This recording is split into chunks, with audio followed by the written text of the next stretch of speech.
ఏదో కొత్తగా చూపిద్దామని మాత్రం ట్రై చేస్తుంటాను. కొత్తగా అంటే నాకు నా బ్రెయిన్కి అది ఎగ్జైట్ చేసే వరకు, ఇలా ఉంటే ఎగ్జైట్ అవుతున్నాను, ఇలా ఉంటే ఎగ్జైట్ అవుతున్నాను, ఎగ్జైట్ చేసే వరకు నేను ట్రై చేస్తాను, అంతే, అంతమించి ఏం లేదు. ఏవి గారు అది ఆయన చెప్పింది నార్మల్గా అయితే సార్, ఈ విషయం నా సినిమాలో మాత్రం నన్ను ప్రేమించి అయితే తీశారు సార్, అదైతే ఎక్స్ట్రా లవ్ ఉంది.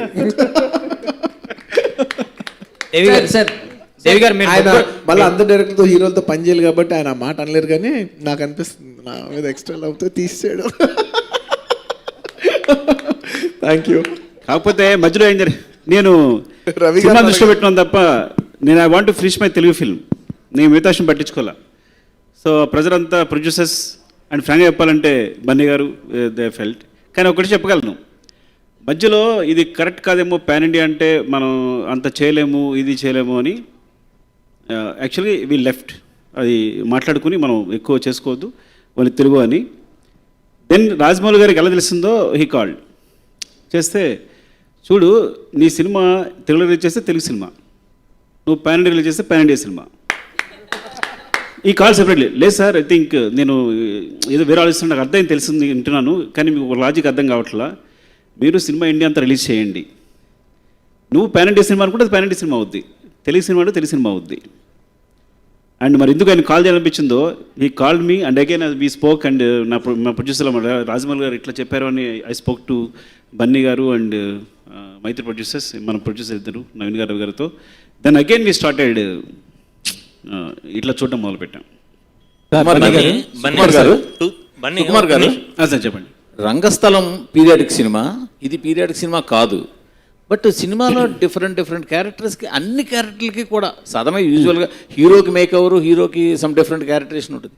ప్రతి ఒక్కరికి కూడా ఒక డిఫరెంట్ ఎపీరియన్స్ క్యారెక్టర్, అది దేనికోసం అని ఏంటి, దాని ఇంపార్టెన్స్ ఏమైనా చెప్తారా?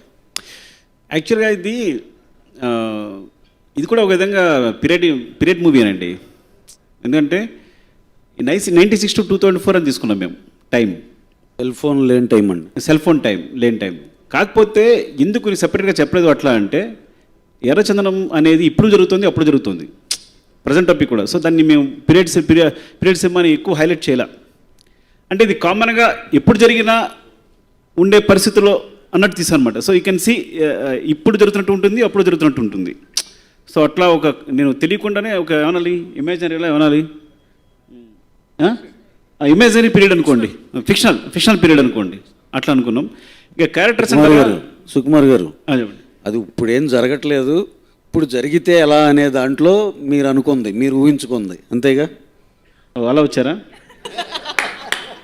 సార్? ఆయన ఏదో చెప్తున్నారు కానీ సినిమా పీరియడ్ సినిమా అంటే కరెక్టే, ఆయన ఏదో చెప్పి కన్ఫ్యూజ్ చేస్తారు, కానీ నేను క్లారిటీ ఇస్తాను సార్, అది పీరియడ్ సినిమానే.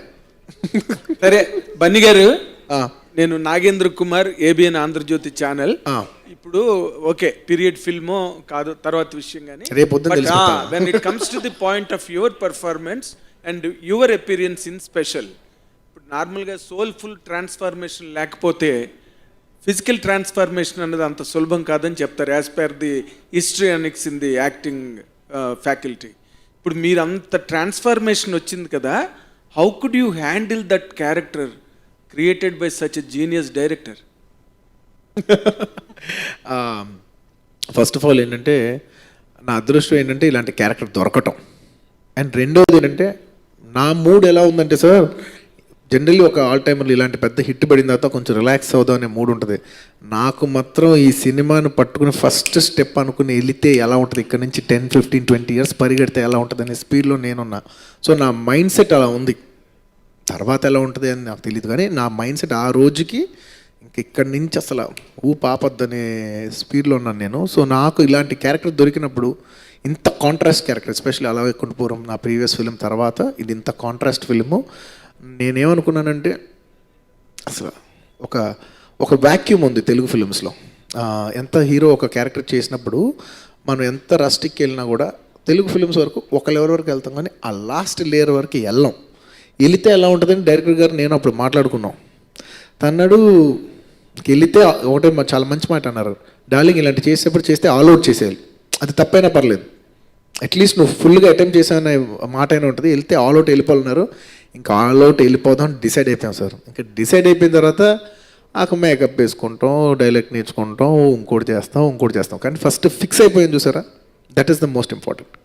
అక్కడ ఫిక్స్ చేశారు ఆయన. కాలి వేళ దగ్గర నుంచి ఇక నుంచి తను ఓన్లీ ఫేసే కాదు మేకప్, మొత్తం బాడీ అంతా మేకప్. అసలు తెల్లగా ఉంటాడు కదా, సో కంప్లీట్గా సో అంతా అయితేనే బయటకు వచ్చేవాడు. ఇన్ కేస్ ఎక్కడైనా సెట్లో ఒక షూట్లో షార్ట్ గ్యాప్లో ఏదైనా చిన్న మిస్ అయినా కూడా అగైన్ ఆస్క్ మేకప్ రమ్మని చెప్పి మళ్ళీ దాన్ని పూసుకుని ఐ థింక్. నవీన్ గారు బన్నీ గారినా సుకుమార్ గారినా కథనా దేన్ని నమ్మి మీరు 180 కోట్లు ఈ సినిమా మీద పెట్టారు? సినిమా నమ్మే మూడింటికి వెళ్ళిపోయి.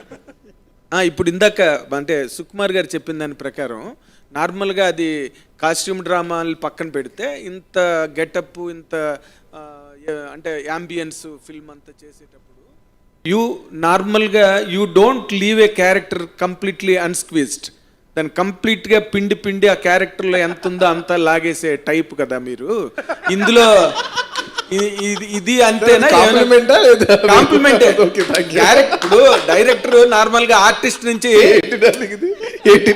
కాదు, డైరెక్టర్ గారు అంతే కదా. ఇప్పుడు డైరెక్టర్ పిండేది ఆర్టిస్ట్ నుంచి అంటారు, కానీ మీరేం చేస్తారంటే క్యారెక్టర్ దగ్గర నుంచి పిండేస్తారు ఉన్నదంతా కూడా.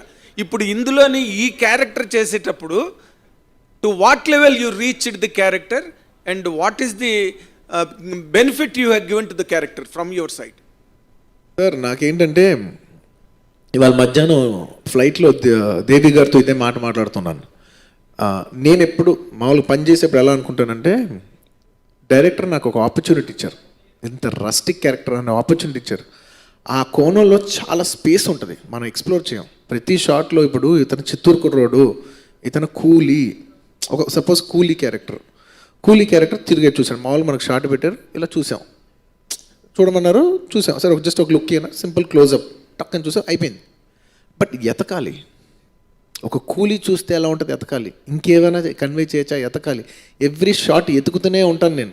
ఎందుకంటే అందరూ అనుకుంటారు సార్ మీకు మంచి పర్ఫార్మెన్స్ సినిమా చేయాలనుందా, కమర్షియల్ సినిమా చేయాలనుందా అంట. నా ఒపీనియన్లో highest performance is in commercial cinema than normal cinema. ఎందుకంటే నువ్వు ఫైట్ చేస్తావు, ఫైట్ అనేది ఫైట్ కాదు, fight is a performance. Dance చేస్తే డ్యాన్స్ కాదు, అది డ్యాన్స్ ఇస్ అ పర్ఫార్మెన్స్. డ్యాన్స్లో ఎతకాలి నీ క్యారెక్టర్, ఫైట్లో ఎతకాలి నీ క్యారెక్టర్, సీన్లో ఎతకాలి నీ క్యారెక్టర్. సో ఒక యాక్టింగ్ చేసేప్పుడు ఒక యాక్టింగ్ రోల్ చేసే ఫిలింలో ఓన్లీ యాక్టింగ్ సీన్స్లో చేస్తే చాలు, డాన్స్లో ఫైట్లో యాక్టింగ్ ఉండదు జనరలీ. బట్ కమర్షియల్ సినిమాలో డాన్స్లు ఫైట్లు కూడా ఉంటాయి. How do you dance like your character, how do you fight like your character. So నేనేంటంటే ఇంత క్యారెక్టర్ స్కోప్ వచ్చిన తర్వాత నాకు ఎప్పుడు క్యారెక్టరైజేషన్ స్కోప్ కూడా దొరకలేదు. సుకుమార్ గారు నాకు ఒక్కసారి క్యారెక్టరైజేషన్ స్కోప్ వదిలిన తర్వాత ఇంక నాకు ఆల్అౌట్ వెళ్ళిపోవాలి, నాకు ఖర్చు వచ్చేసింది. నేను అంటే నేను ట్రిప్ అయ్యాను సార్. ఇంకా అది ఏంటో మీరు చూడండి, మీరు చెప్పండి రేపు ఎలా ఉంటుంది ఏంటాలి. ఆయన నేను కలిసి ఇంకా ఆల్అౌట్ వెళ్ళిపోవాలనుకున్నాం, ఇంక వెళ్ళాం, ఇంకా అది ఏంటో మీరు చూడండి అంతే.